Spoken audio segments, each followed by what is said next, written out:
படிக்கிற வயசுல வந்துடுச்சு, படிக்க மாட்டார் பலன் சொல்லக்கூடாது. நல்லா படிச்சுட்டு இருப்பாரு, புத்திசாலியா இருப்பாரு, கணக்குல 100க்கு 100 வாங்கிட்டு இருப்பாரு. ஒருவேளை செவ்வாயுடைய லக்னங்கள் புதனுக்கு சனி கூட சேர்ந்துட்டாருன்னு வச்சுக்கோங்க, முடிஞ்சது. அங்க புதன் ஏற்கனவே நல்லது செய்யற கிரகம் கிடையாது, அப்ப சனி கூட வேற சேர்ந்துட்டாரு, அப்ப முடிஞ்சது. குருவுக்கு காரக நன்மைகளும் ஆதிபத்திய கெடுதல்களும் சொல்லுவேன், சனிக்கு காரக கெடுதல்களும் ஆதிபத்திய நன்மைகளும் அப்படின்னு சொல்லுவேன். இதை நீங்க இந்த நுட்பமா புரிஞ்சுக்கிட்டீங்கனாலே உங்களுக்கு ஜோதிடம் பிடிபற்றும். அனைவருக்கும் வணக்கம். ஓம் நமச்சிவாயா. இன்னைக்கு நம்ம பார்க்க போற டாபிக் புதன். நவ கிரகத்துல புதனுடன் மீதி 8 கிரகங்கள் இணைந்திருந்தா என்ன மாதிரி ஒரு தாக்கத்தை ஏற்படுத்தும் அப்படிங்கிறத நம்ம கொஞ்சம் டீட்டெயிலா பார்க்க போறோம். அதுக்கு முன்னாடி இந்த சேனல்ல மெம்பர்ஷிப் 299 கொடுத்து நீங்க ஜாயின் பண்றவங்க அஸ்ட்ராலஜர் கோர்ஸ்ல நீங்க ஜாயின் பண்ணிக்கலாம். அடிப்படை வகுப்புல இருந்து எடுக்க போறது கிடையாது, இது வீடியோ வடிவில் வரும். உண்மை ஜாதகங்களை போட்டு எக்ஸ்பிளைன் பண்ணுவேன். எந்த மாதிரி உங்கள்கிட்ட ஒரு ஜாதகம் கிடைச்சதுன்னா அதுக்கு நம்ம நுட்பமான முறையில் பலன் சொல்லணும் அப்படிங்கிறத உண்மையான ஜாதகங்களை போட்டு நான் அதை கொஞ்சம் டீட்டெயிலாக விளக்குவேன். யூஸ்ஃபுல்லாக இருக்கும் அப்படின்னு நினைக்கிறவங்க நீங்கள் தாராளமாக ஜாயின் பண்ணிக்கலாம். இப்போ நவகிரகத்தில் புதன் ஒரு பச்சோந்தி கிரகம். அவர் சுபர்களோடு சேரும் பொழுது சுபராகவும் பாவியரோடு சேரும் பொழுது பாவியாராகவும் இருக்கக்கூடியவர். செவ்வாயுடைய லக்னங்களுக்கு முதல் தரமாக கெடுதல் செய்யக்கூடியவர். தனுசு லக்னம், மீன லக்னம் போன்ற குருவுடைய லக்னங்களுக்கு அவர் பாதகாதிபதி, மாரகாதிபதி, கேந்திராதிபதி இது போன்ற தோஷங்களையும் வாங்கக்கூடியவர். ஒருவேளை 4ஆம் வீட்டிலையோ 7ஆம் இடத்துலையோ அவர் தனித்து இருக்கும் பொழுதோ பாவிகளுடன் சேராமல் இருக்கும் பொழுதோ சில விஷயங்களை அவர் கொடுக்க தாங்க செய்வார். இப்போ சூரியனுடன் அவர் சேரும் பொழுது அஸ்தங்க தோஷமா மூல நூல்கள் என்ன சொல்லுதுன்னு பார்த்தீங்கன்னா 13 டிகிரியில் புதன் அஸ்தங்க தோஷத்தை அடைவாருன்னு சொல்கிறாங்க. ஆனால் அது முக்கூட்டு கிரகமான சுக்கிரன், புதன், சூரியன் நெருங்கியே சுற்றிட்டு இருக்கிற கிரகங்கிறதுனால அவருடைய முக்கியமான காரகத்துவமான படிப்புக்கு அஸ்தங்க தோஷம் இல்லை. ஆனால் அவருடைய ஆதிபத்தியத்துக்கு சிறிய கெடுதல்கள் இருக்க தான் செய்யும். அது எந்த ஆதிபத்தியத்தான் அப்படிங்கிறத பொறுத்து. இப்போ சூரியனோட சேர்ந்தா கூட சூரியனும் புதனும் அந்த லக்னத்துக்கு எந்த ஆதிபத்தியத்தை சேர்ந்தவர்கள், எத்தனை டிகிரிக்குள்ள நெருங்கி இருக்காங்க, இதெல்லாம் முக்கியமாக நம்ம பார்க்கணும். பொதுவாக ஒரு தனி புதன் சூரியனை குரு வலுப்படுத்துற மாதிரி ஒரு 25% வலுப்படுத்தக்கூடியவர் அப்படிங்கிற அடிப்படையில் அங்கே சூரிய தசை, சூரியனுடைய 6 வருஷ தசை நல்லதாகவும் புதனுடைய 17 வருஷ தசை. சூரியன் அந்த லக்னத்துக்கு இப்போ சனியுடைய லக்னம், அப்போ சூரியனோட இணைந்த புதன் 8ஆம் அதிபதியா 6ஆம் அதிபதியா அப்படிங்கிறத பொறுத்து சில கெடுதல்களை அவங்க செய்யறதுக்கு தயாராக இருப்பாங்க. அப்படிங்கிறத நம்ம எந்த தசை நடப்பில் வருது அப்படிங்கிறத பொறுத்தும். பிற கிரகங்கள் கலப்பு தாங்க, ஜோதிடமே கலப்பு தான். லக்னாதிபதி வலுவோடு இருக்கிறவங்களுக்கு ஒரு பலன் நடக்கும், வலு இல்லாமல் இருக்கிறவங்களுக்கு ஒரு பலன் நடக்கும். தசை நடக்கும் போது ஒரு பலன் நடக்கும், தசை நடக்காத போது ஒரு பலன் நடக்கும். இந்த மாதிரி கலப்பு பலன்கள் தான். வேற ஒரு கிரகம் எக்ஸ்ட்ரா சேர்ந்துடுச்சு, அப்போ அப்படியே எல்லா பலனும் தலைகீழ மாறும். இப்போ நம்ம அதை பற்றி நம்ம தெரிஞ்சுக்கிட வரல. அதுக்கப்புறம் சந்திரன் எப்போவுமே பௌர்ணமி சந்திரனாக இருக்கும் பொழுது சூரியனுடைய புதன் சுற்றிட்டு இருக்கிறதுனால சந்திரன் பௌர்ணமி சந்திரனா இருக்கும்போது அதியோகத்தில் சிறப்பான அமைப்பில் இருப்பாங்க. ஆனால் இணைந்து இருக்கும் பொழுது வளர்பிறை சந்திரனா இல்லை அமாவாசையை நெருங்கிட்டு இருக்கிற சந்திரனாங்கிறத பொறுத்து புதன் அங்கே டிஸ்டர்ப் ஆவார். சந்திரனுக்கு கொஞ்சம் நல்லது தான், தனி புதன் இணைவு சந்திரனுக்கு நல்லது தான், புதனுக்கு டிஸ்டர்ப் ஆகும். இப்பவும் எந்த லக்னத்துக்கு யார் யோகர், சந்திரன் யோகரா இல்லை புதன் யோகரா, யாருடைய தசை நடப்புக்கு வருது, எத்தனை டிகிரி நெருங்கி இருக்கிறாங்க அப்படிங்கிறத பொறுத்து அந்த சந்திரன் ஒளித்தன்மை ஓரளவு வளர்பிறை அதிக ஒளித்தன்மையை நம்ம இணைவுல எதிர்பார்க்க முடியாது. வளர்பிறை சந்திரனா இருந்தால் 2 பேருமே அந்த இடத்துல பெரிய டிஸ்டர்ப் ஆகாமல் இருப்பாங்க அப்படிங்கிறத நம்ம புரிஞ்சுக்கிடலாம். ஒருவேளை லக்னத்தில் இருக்கும் பொழுது அங்கே திக்பலம் அப்படிங்கிற ஒரு வலுவில் இருப்பார். இதெல்லாம் இத்தனை விஷயத்தை நம்ம மேட்ச் பண்ணணும். அவர் ஸ்தான பலுவோடு இருக்கிறாரா, இப்போ ஆட்சி பெற்ற வீட்டில் இருக்கிறாரா, உச்சம் பெற்ற வீட்டில் இந்த இணைவு நடக்குதா, அப்போ அமாவாசை சந்திரனா இருந்தால் கூட ஒரு உச்சம் அப்படிங்கிற ஒரு வலிமையில் இருக்கும் பொழுது அப்போ எப்படி இருக்குது, இந்த மாதிரி நுட்பமாக பல பார்க்கணும். அந்த விஷயம் அடிப்படையில் சந்திரனோட இணையும் பொழுது ஒளித்தன்மையும் ஸ்தான பலமும் எப்படி இருக்குங்கிறத பொறுத்து புதன் நல்லது செய்வாரா கெட்டது செய்வாரா, லக்னத்துக்கு எந்த மாதிரி வரக்கூடியவர். செவ்வாயுடைய லக்னங்களுக்கு அமாவாசை சந்திரனோட இணைந்துட்டாரு, கடுமையான கெடுபலன்கள் இருக்கும். உதாரணத்துக்கு மேச லக்னம் நீங்கள் எடுத்துக்கோங்க, 6ஆம் இடத்துல ஒரு உச்சம்தான், அந்த இடத்துல அமாவாசை சந்திரன் இணைவு. அப்போ நீங்கள் எப்படி எடுக்கணும், அமாவாசை சந்திரன் இணைவு தான், ஆனாலும் உச்சங்கிற ஸ்தான வலுவில் இருக்கிறதுனால பெரிய கெடுதல் செய்ய மாட்டார்னா பெரிய கெடுதல் செய்வார், பெரிய கெடுதல் அங்கே செஞ்சிருவார். அவர் 6ஆம் அதிபதி 6ஆம் இடத்துல ஸ்தான வலுவோட பாவத்துவமாக இருக்கிறாரு. அப்போ அவர் கொடுக்குற கெடுதலை தசையும் வந்துடுச்சு, தாங்குற அளவுக்கு லக்னாதிபதி செவ்வாய் இருக்கிறாரா அப்படிங்கிறதுக்கு அடுத்த கட்ட பாயிண்ட் நம்ம வந்துடணும். அடுத்து செவ்வாயுடன் சேர்றாரு. செவ்வாயுடன் சேரும் பொழுது புதன் வந்து கொஞ்சம் டிஸ்டர்ப் ஆக தான் செய்வார். இதுலேயும் 75% பாவியான அந்த செவ்வாயை இவர் சுபத்துவப்படுத்தி, செவ்வாய் தசை கொஞ்சம் நல்லா இருக்கும், இவர் தசை சரியில்லாமல் போயிடும். இதுவும் ஸ்தான பலத்துக்கு ஏற்பையும் நெருங்கி இருக்கிற டிகிரி அமைப்புக்கு ஏற்பையும் எந்த லக்னங்கிறத பொறுத்து. இப்போ செவ்வாய் கூட புதன் சேர்ந்துட்டாரு, மீன லக்னம்னு வச்சுக்கோங்களேன். அப்போ செவ்வாயுடைய தசை வரும்பொழுது தனி புதன் நினைவில் இருக்கும்போது நல்ல பலன்கள் தான் நடக்கும். அதே புதன் தசை வருது, லக்ன யோகங்கிற முறையில் செவ்வாயோட சேர்ந்ததுனால புதன் பெரிய கெடுதல்கள்லாம் செஞ்சிட மாட்டாரு. இப்போ புதனுடைய லக்னங்களே எடுத்துக்கோங்க. புதனுடைய லக்னங்களுக்கு புதன் செவ்வாயோட நெருங்கிட்டாரு, அப்போ வந்து நல்லது செஞ்சிருவாரா? செய்ய மாட்டார். ஏன்னா புதனுடைய லக்னங்களுக்கு செவ்வாய் முதல் தரம கெடுதல் செய்யக்கூடியவர்.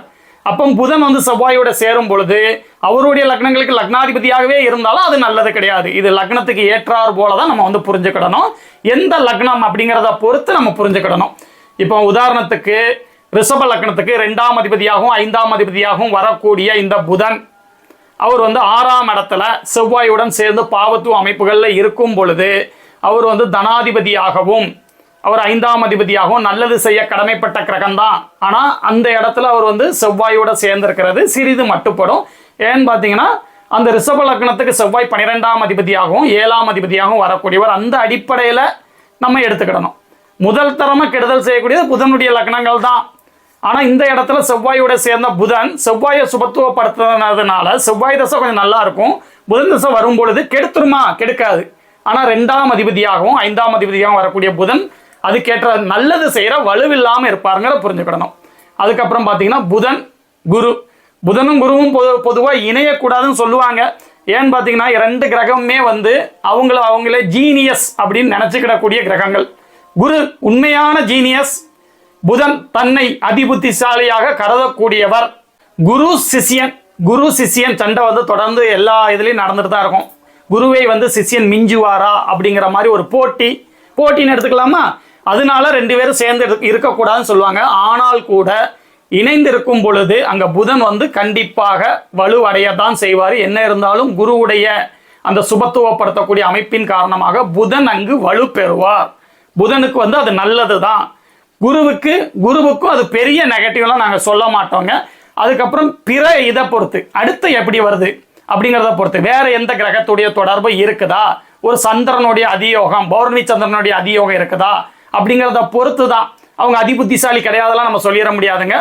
புதனை குரு கண்டிப்பாக சுபத்துவப்படுத்துவார். இதில் வந்து நிறைய பேத்துக்கு மாற்று கருத்துக்கள்லாம் உண்டு. ஆனால் நான் பார்க்குற ஜாதகங்களில் குரு கூட இணைந்திருக்கிற புதன் வந்து புத்திசாலித்தனத்தை கொடுக்க தான் செய்கிறாரு. அது ஆழ்ந்த அறிவா அதிபுத்திசாலித்தனமா அப்படிங்கிறது வந்து நம்ம வந்து இன்னும் கொஞ்சம் நுணுக்கமாக பார்க்க வேண்டியிருக்கும். அந்த அமைப்பில் குரு வந்து சேர்ந்திருந்தால் கூட அந்த இடத்துல சுக்கிரனுடைய லக்னங்களுக்கு காரக நன்மைகளை புதன் கொடுத்துட்டு ஆதிபத்திய ரீதியா 6ஆம் அதிபதியா 8ஆம் அதிபதியா, ரிஷப லக்னத்துக்கு 8ஆம் அதிபதியாக வரக்கூடியவர், துலாம் லக்னத்துக்கு 6ஆம் அதிபதியாக வரக்கூடியவர் குரு.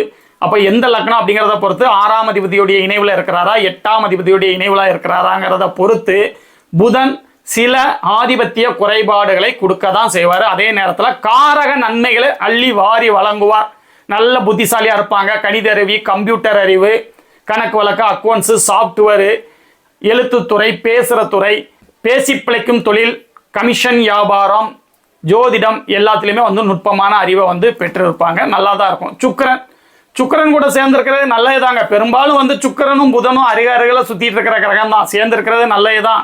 2 பேருமே நண்பர்கள். வேற எந்த லக்னங்கிறத பொறுத்து அவங்க மீன லக்னத்துக்கு நல்லது செஞ்சிருவாரா? செய்ய மாட்டாரு. அவர் 8ஆம் அதிபதியா சுக்கிரன் வருவார், பாதகாதிபதி மாதகாதிபதியா புதன் வருவார். அப்போ 2 பேரும் சேர்ந்திருக்காங்க. பெரிய கெடுதல்கள் உண்டா? கிடையாது.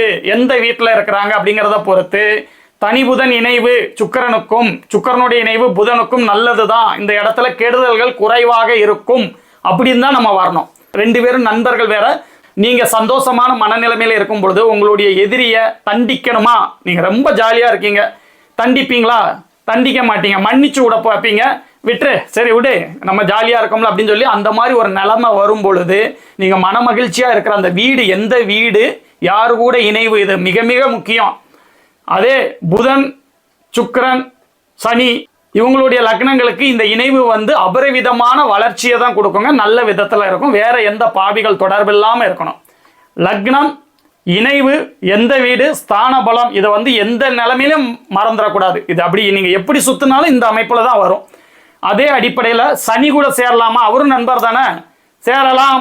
சில ஆதிபத்திய நன்மைகளையும் காரக கெடுதல்களையும், குருவுக்கு காரக நன்மைகளும் ஆதிபத்திய கெடுதல்களும் சொல்லுவேன், சனிக்கு காரக கெடுதல்களும் ஆதிபத்திய நன்மைகளும் அப்படின்னு சொல்லுவேன். இதை நீங்கள் இந்த நுட்பமாக புரிஞ்சுக்கிட்டீங்கனாலே உங்களுக்கு ஜோதிடம் பிடிபற்றும்.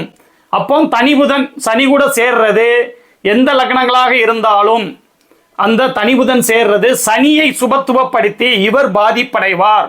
புதனையோ சனியையோ யோகராக கொண்ட லக்னங்களுக்கு கூட காரக கெடுதல்கள் இருக்கும்.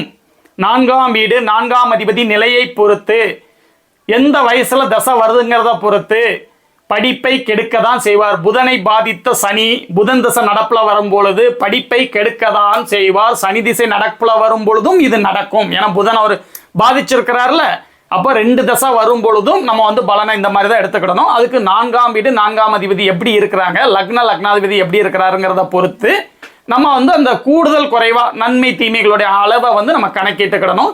ஒருவேளை செவ்வாயுடைய லக்னங்கள் புதனுக்கு வந்து சனி கூட சேர்ந்துட்டாருன்னு வச்சுக்கோங்க, முடிஞ்சது. அங்கே புதன் ஏற்கனவே நல்லது செய்கிற கிரகம் கிடையாது, அப்போ சனி கூட வேற சேர்ந்துட்டார், அப்போ முடிஞ்சது. அங்கே வந்து பெரிய நல்லது இல்லை அப்படிங்கிறத நீங்கள் புரிஞ்சுக்கிடணும். ராகு கூட சேரக்கூடாதுங்க. சனி கூட சேர்ந்தா பாவத்துவம் மாதிரி ராகு கூட சேர்ந்தா கடுமையான பாவத்துவம். ராகு கூட புதன் சேரும் பொழுது படிப்பை சுத்தமாக கெடுப்பார். சனி கூட சேரும் பொழுது படிப்பில் பிரச்சனை கொடுக்கக்கூடிய அந்த புதன் ராகு கூட சேரும் பொழுது சுத்தமாக வந்து நல்லா இருக்காது. எந்த தசை நடப்புல வருதுங்கிறத பொறுத்து. ராகு தசை வருது, கன்னி வீட்டில் புதன் உச்சமாக இருக்கிறாரு, ராகு தசை வருது. பொதுவாக உச்சன் கூட ராகு சேரக்கூடாது தான், இருந்தால் கூட சேர்ற கிரகங்களுடைய பலன்களை பிடுங்கி அவருடைய திசையில செய்வாருங்கிற அடிப்படையில் ராகு தசை நல்லா இருக்கும். படிக்கிற வயசுல வந்துடுச்சு, படிக்க மாட்டார் பலன் சொல்லக்கூடாது. நல்லா படிச்சுட்டு இருப்பாரு, புத்திசாலியா இருப்பாரு, கணக்கில் 100க்கு 100 வாங்கிட்டு இருப்பாரு. அப்படியே புதன் தசை வருது, டோட்டலா மாறிடும். புதன் உச்சமா இருக்கிறாரு, நல்லா படிப்பாரு, கணித அறிவு கம்ப்யூட்டர் அறிவு ஒன்றும் இருக்காது. நீங்க பலன் சொன்னீங்கன்னா அப்படியே தலைகீழா மாறுறது இந்த இடத்துல தான். கேது கூட சேர்றாரு, கேது கூட சேரும் பொழுது ஒரு கிரகத்துடைய காரக நன்மைகளை அவர் கூட்டுவாரு, அந்த காரகத்தை கூட்டுவாருங்கிற அடிப்படையில் கேது கூட சேர்றது பெரிய நெகட்டிவாக சொல்லப்படவில்லை. காரக நன்மைகள் அதிகரிக்கவே செய்யும். இதுவும் எந்த லக்னம்ங்கிறத பொறுத்து தான். செவ்வாயுடைய லக்னங்களாகவே இருக்கட்டும், கேதுவுடன் சேர்ந்தது வந்து ஓரளவு நல்ல பலன்களையும், வேற எந்த அடுத்த உடனே வேற கிரகம் அடுத்து வேற ஏதாவது பாவிகள் தொடர்பு இருக்குதா, அவர் 6ஆம் இடத்துலயே உட்கார்ந்துருக்கிறாரா, 8ஆம் இடத்துலயே உட்கார்ந்துருக்கிறாரா, இல்லை 6க்கு 6ல் மறந்துருக்காரா, 8க்கு 6ல் மறந்துருக்காரா, 8க்கு 8ல் மறந்துருக்காரா, இப்படி வந்துடுவோம். அடுத்த பாயிண்ட்டுக்குள்ள வந்துடுவோம். இதை வச்சு தான் வந்து நம்ம முடிவு பண்ண முடியுமே ஒழிய ஒரே ஒரு வரியில வந்து ஜோதிடத்தை வந்து அடக்க முடியாது. இதே மாதிரி இன்னொரு நாள் வந்து நம்ம குரு நவகிரகத்தில் நாயகனாக கருதப்படும் இந்த குரு, முழு சுபரான குரு, அவரை தவிர்த்து மீதி 8 கிரகங்களோட சேர்ந்து இருக்கும் பொழுது என்ன மாதிரி பலன்களை வழங்குவார் அப்படிங்கிறத வந்து நம்ம பார்க்கலாம். ஓம் நமச்சிவாய.